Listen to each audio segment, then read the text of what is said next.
In this video, I'll share some thoughts on a book that I got to be involved with and how I got to be involved in it. Improving Mental Health Therapies for Autistic Children and Young People, Promoting Self-Agency, Curiosity and Collaboration.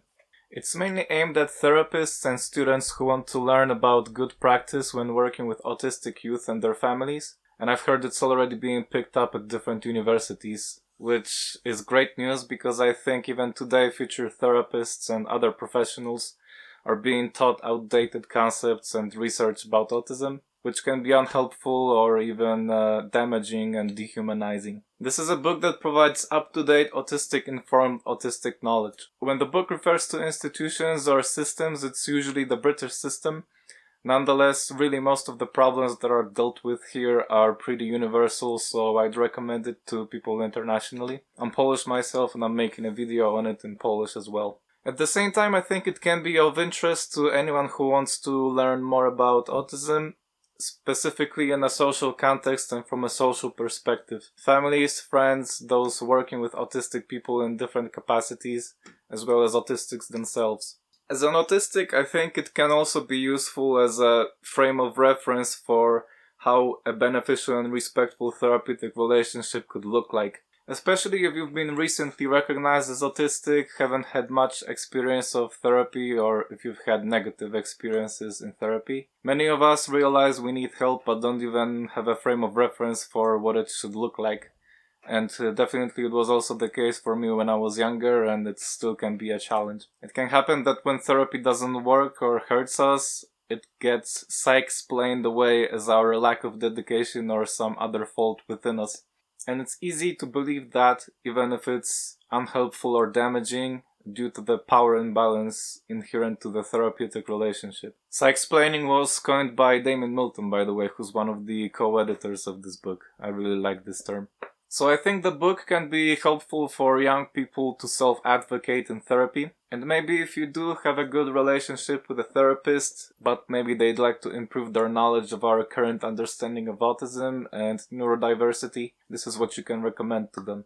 As difficult as it is, what a therapist needs is a dose of humility to be willing to suspend their assumptions about their clients and what is supposed to work. And I think that's especially true for autistic people when it's increasingly being recognized just how much we are not believed, misunderstood and misdiagnosed by professionals. And I do think this book is mostly written from a position of humility and openness to change. I made a note of this quote from the foreword by Peter Fonagy. Reading this book forces reflection and the realization that sometimes our appreciation of difference falls far short of what is required, and our self-delusion and the pretense of understanding can force our communication partner to draw a veil over their experience at some cost to themselves.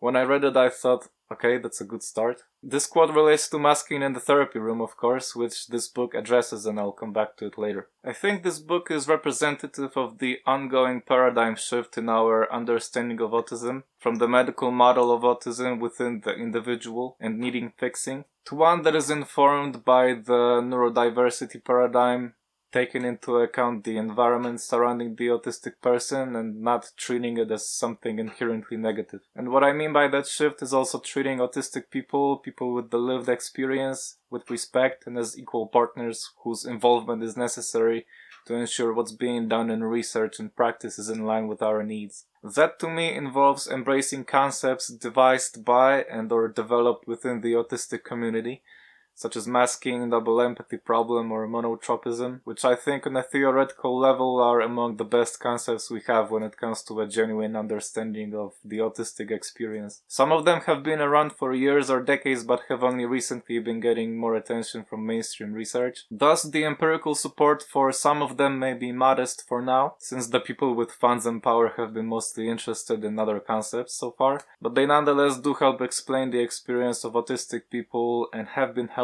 for many. They have also informed a lot of the content of the book. The book is divided into 5 sections that focus on different aspects of what you might need to consider as a mental health professional working with autistics. Section 1 generally deals with how to integrate autistic insights on autism into making interventions better. Section 2 is about understanding autistic mental health. 3 is on intersectionality. 4 is on working in partnership with families and schools. and the last section is on developing curiosity and transforming services. With the book, you get access to supplemental videos that are also featured in the Autism Trainer program in the UK, which is an autism training for mental health staff working with autistic people that's co-led with autistic people, and these trainings inspired the book. These are bite-sized, 5-minute-ish animated videos that each focus on specific topics mentioned here, like monotropism, trauma, communication, etc. Good stuff if you want an accessible resource to summarize these things for you. I like the way the book interweaves the more academic and clinical information with practical action points and real-life examples and stories. You will be able to find suggestions on different modalities for working with autistic people, what is and isn't supported by research and what maybe tends not to work so well. But there's also no dogmatism here. The general approach I was getting throughout the chapters and what I agree with is that what will work is very individual,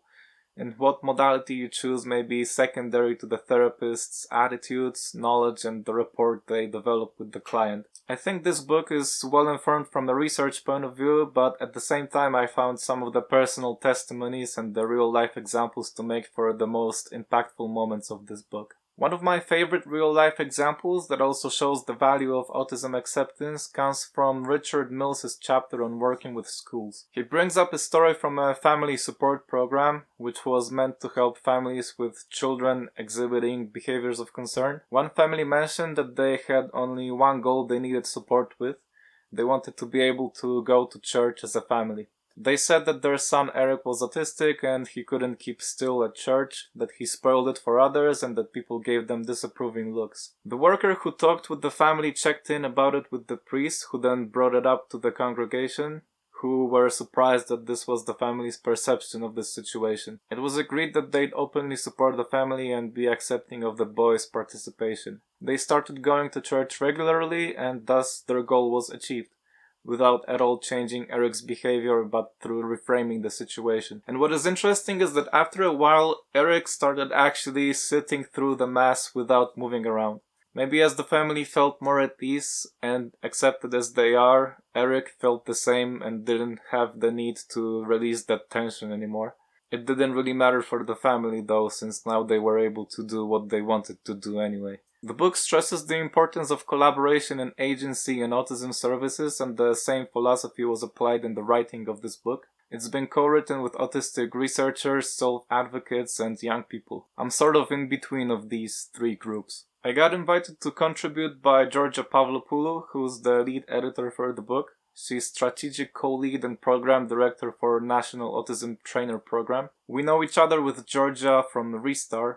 It's an interdisciplinary research program at King's College London whose overarching aim is to develop an intervention that will help prevent depression in adolescents with ADHD and autism. I think that project is also emblematic of that paradigm shift I mentioned. It's a project with a big funding and lots of researchers, but at the same time it involves regular neurodivergents like me. We get to do varied research work alongside salaried academics and shape the direction of the project. And it's really the thing that opened the door for me to contribute to autism studies. Georgia is the lead researcher for 2 of the work packages in Restar, sort of separate nodes of the whole project, and I've been involved in as an advisor and co-researcher in Restar's youth researcher panel. By now we already have a few co-authored publications around autism with Georgia, both in and out of Restar, and there's more coming up. I'll leave the references in the description if you want to learn more. In this book, I'm one of the co-authors of the last chapter, which ties together the takeaways from the whole book. Among other things, we look at services through the lens of what we call an experience-sensitive approach to care, which is explored in detail in our paper. You can find in the description. It's open access. We also take key findings from other chapters to put it into a model of what neuro-informed practice should consist of, with different elements that service providers should look into to improve care for autistic people. Among other things, it ranges from aspects related to the physical space around us, here falling under the low arousal label, through to taking into account of the social context surrounding the autistic person, the family and culture, integration with other services, as well as being informed about neurodiversity, actively challenging biases that abound in the popular and traditional scientific understanding of autism, and giving opportunities to explore this identity positively and constructively and to empower the autistic person.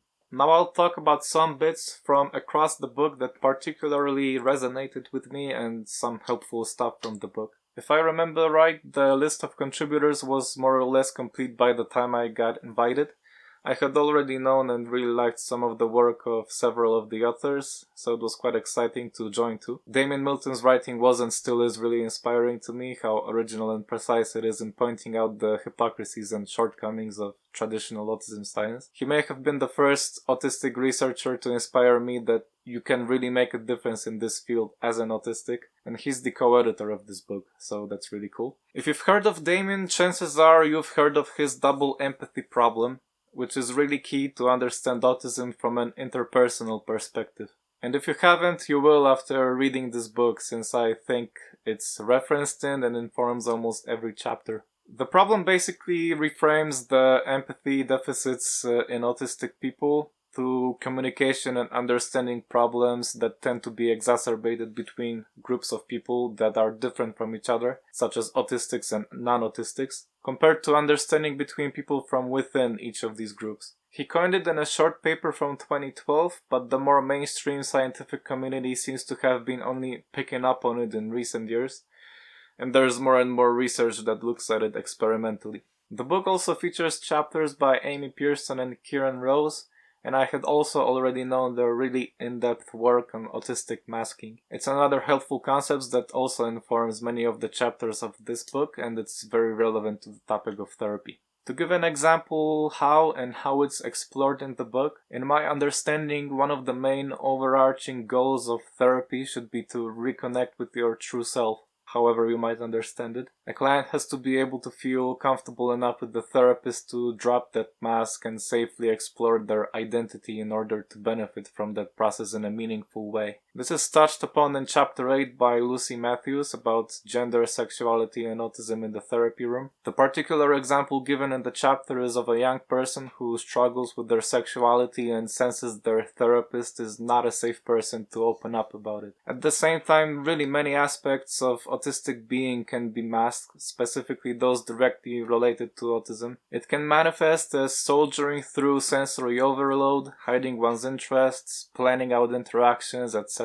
Often it can be a reasonable defense mechanism that gets us through the challenges of the day, but at the same time it can be draining and alienating from our real selves. The therapy room should be a place to explore how to find spaces to safely unmask in daily life, reconnect with the interests, change the environment to the extent that's possible and that's more suitable for the client, exploring one's autistic identity. What is unhelpful is if the therapy room becomes just another place where we feel we have to mask, and that reinforces the masking reflexes in the outside world. It can look like not trusting the therapist to really open up and going through the motions of therapy, but it can also look like the therapist giving tasks that reinforce the masking.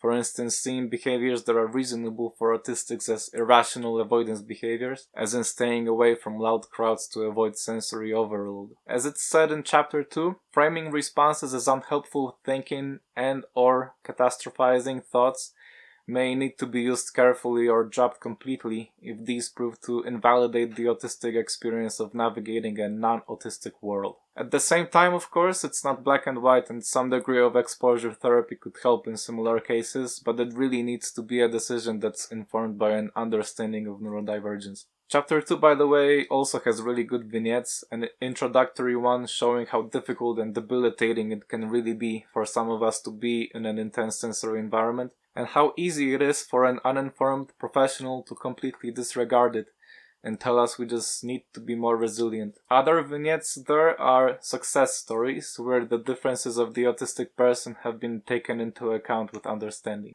I think Amy Pearson's chapter From Disorder to Difference serves as a great introduction to how we think about autism in this book, and it's particularly interesting for me since I'm interested in autism research history. It situates it in a social context and critically looks into why we think of autism the way we do, and skillfully interweaves the academic overview of the field with personal insights. That is how these narratives directly impacted Amy and how they impact us generally. The chapter begins by sketching out the history of autism research from Asperger and Kanner through to the present day and the ongoing shift towards a less deficit-centered understanding of autism and autistic-led theories. Regarding the latter, Amy brings up the aforementioned double empathy problem, as well as monotropism, which I think is a very useful concept, and I recommend anyone interested in autism to look into it. It refers to our style of processing the environment, which tends to be more narrowly focused and intense in comparison to non-autistic people, who can more freely juggle between different things at once. Each cognitive style brings a different set of strengths and challenges. When discussing why it matters that we change the narrative from deficit theories, Amy identifies herself as autistic and says something I can really relate to. One of the reasons that she was late identified as autistic was that she did not recognize herself as socially impaired or mind blind, yet eventually recognizing her autism had an impact on her own flourishing, for instance by learning to manage her own sensory environment and having more compassion towards herself. I also only recognize I'm autistic as an adult. While I did struggle socially and still do sometimes, I've also considered myself to be an empathetic person and someone who could understand other people's points of views. So that myth of no empathy in autistics was really in the way of me figuring that out and benefiting from embracing autistic identity sooner. It's so pervasive both in medical understanding of autism as well as culture and stereotypes that it's really hard to get past it. But we really finally should. Another chapter that stood out to me was the one by Kieran Roslyn.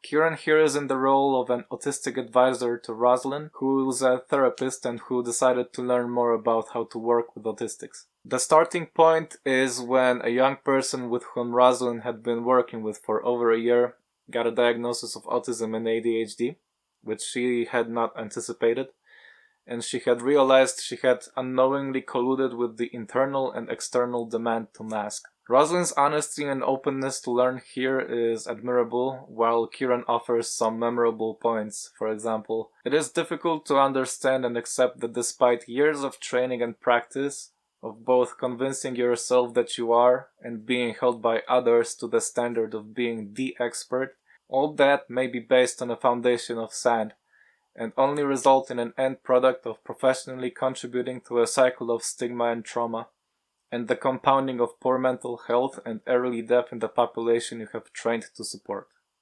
I think the most impactful chapter for me might have been Jon Adams' chapter on trauma. It's maybe the one chapter that doesn't have a reference list, as it is fully a personal story of Jon and his reflections, but at the same time it made it so much more direct and memorable, as Jon describes his past experiences very candidly and vividly. I think generally the topic of autism and trauma deserves more attention, maybe especially the way trauma seems to be treated in society. While there are events which are universally recognized as potentially traumatic, it seems like the complex trauma that many of us go through as autistics, that consists of everyday stresses, rejections, and stigma, and which builds up year after year from the earliest childhood, is often unrecognized or even diminished and ridiculed.